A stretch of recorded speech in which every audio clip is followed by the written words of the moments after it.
வணக்கம். பூங்குனி சமையல் சேனலில் இன்றைக்கி என்ன பார்க்க போகிறோம்னா, என்னுடைய மருமகளுக்கு வளைகாப்பு. கல்யாணம் முடித்து 5 வருஷம் ஆயிடுச்சு. இப்போ தான் மாதமாகவே இருக்கிறாங்க. அதனால் நான் 5 வகை சோறு 5 படி அரிசியில் செய்யணும்னு சொல்லி இப்போ ரெடி பண்ணி வச்சுருக்கிறேன். இப்போ புளிச்சாதம் செய்ய ரெடி பண்ணி கிரேவி தாளிச்சு விடுவோம். நீங்கள் எல்லோரும் வாழ்த்து சொல்லி எல்லோரும் வளைகாப்புக்கு வாங்க. இப்போ இது கிரேவி தாளிப்போம். இந்த புளி தண்ணி தான் இருக்கு வருங்க. 1/4 கிலோ புளி 1.5 படி அரிசி கிண்ட போகிறேன். 1/4 கிலோ பிணைஞ்சி தண்ணி எடுத்து வச்சுருக்கேன். அதோட கிரேவி இதை தாளித்து விடுவோம். பக்குவத்தை பாருங்கள். இதை தாளிச்சுட்டு தான் சாப்பாட்டு போல வைக்கணும்.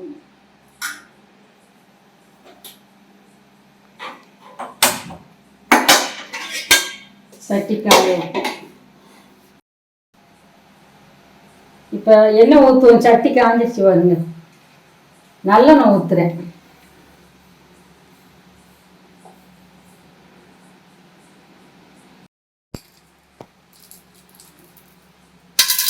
கடலைப்பருப்பு போடணும். இவ்வளோ பருப்பு போடணும். இதை எடுத்து வச்சுருக்கேன் பாருங்கள். 50 பருப்புக்கு மேலே போட்டிருக்கேன். இப்போ உளுத்தப்பருப்பு இவ்வளோ பருப்பு போடுங்க. கிண்டி எண்ணெய் காஞ்சிடுச்சு. இந்த எடுத்து வச்சுருக்கோம் பாருங்க. கடலைப்பருப்பு, நிலக்கடலை பருப்பு, பச்சை பருப்பு இதை போட்டோம். அதோட நல்லா பொரியும்.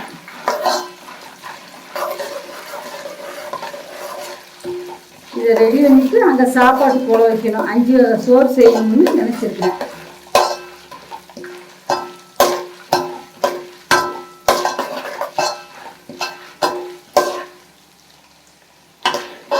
போட்டாலே இதில் நல்லா வேகட்டும்.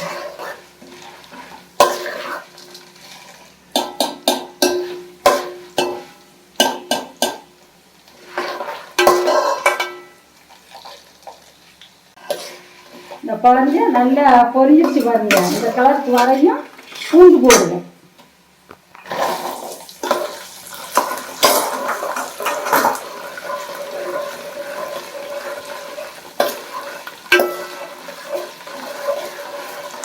இப்போ அந்த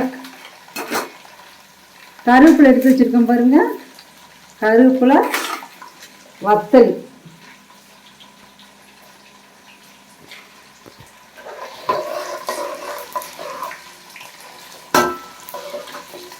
அதையும் போடுவோம். இப்போ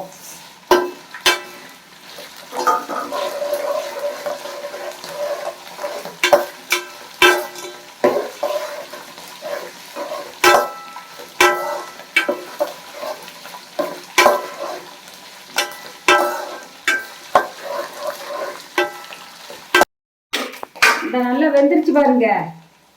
காயப்பொடி 2 டீஸ்பூன் போடுங்க.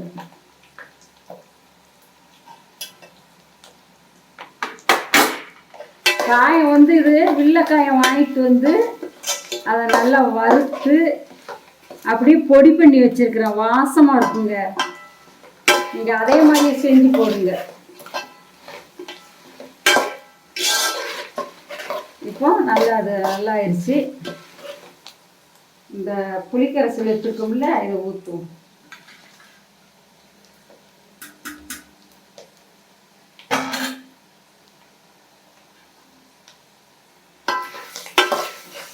வத்தலெல்லாம் சலசலன்னு சத்தம் கேட்க வருங்க. இந்த பருவத்தில் தண்ணி, இந்த ரசம் கிரேவி புளி கரைச்சி வச்சுருக்கோம்ல, அதை ஊற்றுவோம்.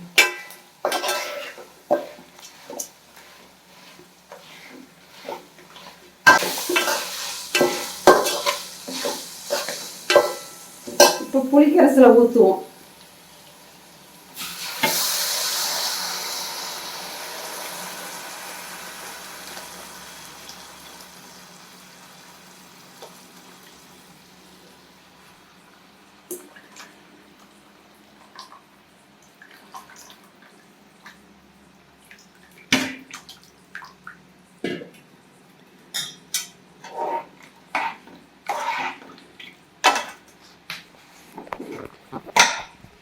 தேவையான மஞ்சத்தூள் போடணும்.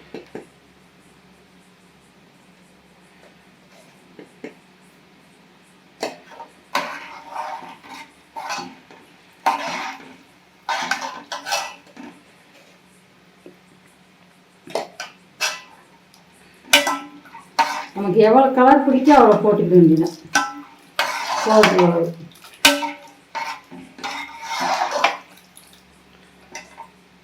இப்போ தேவையான உப்பு போடுவோம். ஏற்கனவே சாப்பாடு உப்பு போடுவோம், இவ்வளோ உப்பு போடுவோம்.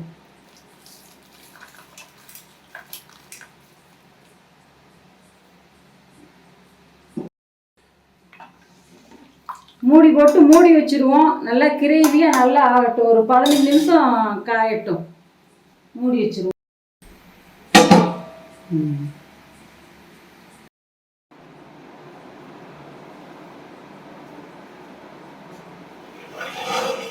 ரெடி ஆயிடுச்சு பாருங்க. இப்படி சாப்பாடு வடித்து கிண்ட வேண்டியதான். புளிச்சாதம் கிரேவி ரெடி ஆயிடுச்சுல்ல. நம்ம போய் சாப்பாட்டு போல வைப்போம். அடுத்து தக்காளி கிரேவி ரெடி பண்ணியிருக்கோம் பாருங்க. தக்காளி சாப்பாட்டு பக்கத்துலேயே வச்சேன்.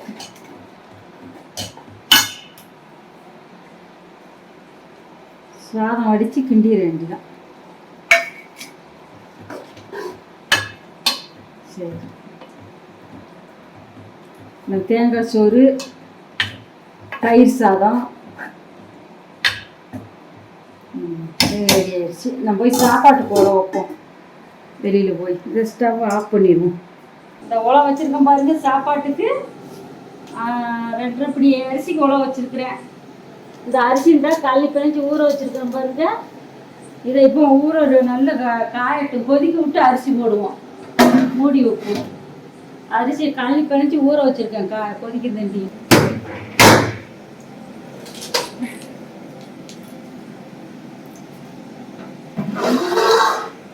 உலை காஞ்சிருச்சு வருங்க. வச்சிருச்சுல்ல. அரிசியை போடுவோம். அரிசி ஏற்கனவே கள்ளி பிணைஞ்சி வச்சிருக்கிறேன். நல்லா ஊற வச்சிருக்கிறேன்.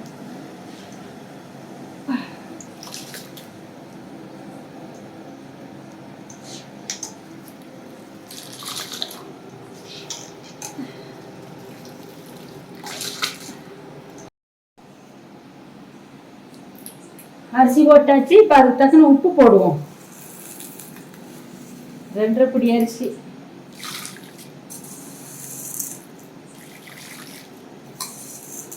போதும்.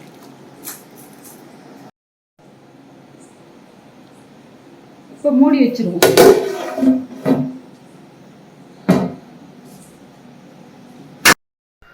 இந்த பார்த்தீங்களா 5 வகை சாப்பாடு செஞ்சுருக்கிறேன். இது புளிச்சாதம், இது தக்காளி சாதம், இது தேங்காய் சாதம், இது லெமன் சாதம், இது தயிர் சாதம்.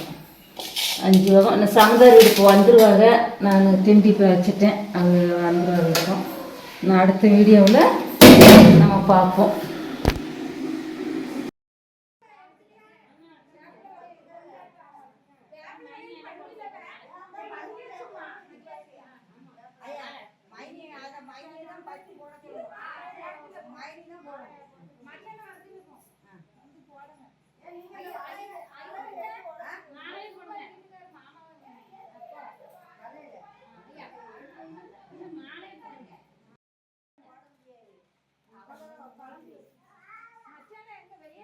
ஆமா.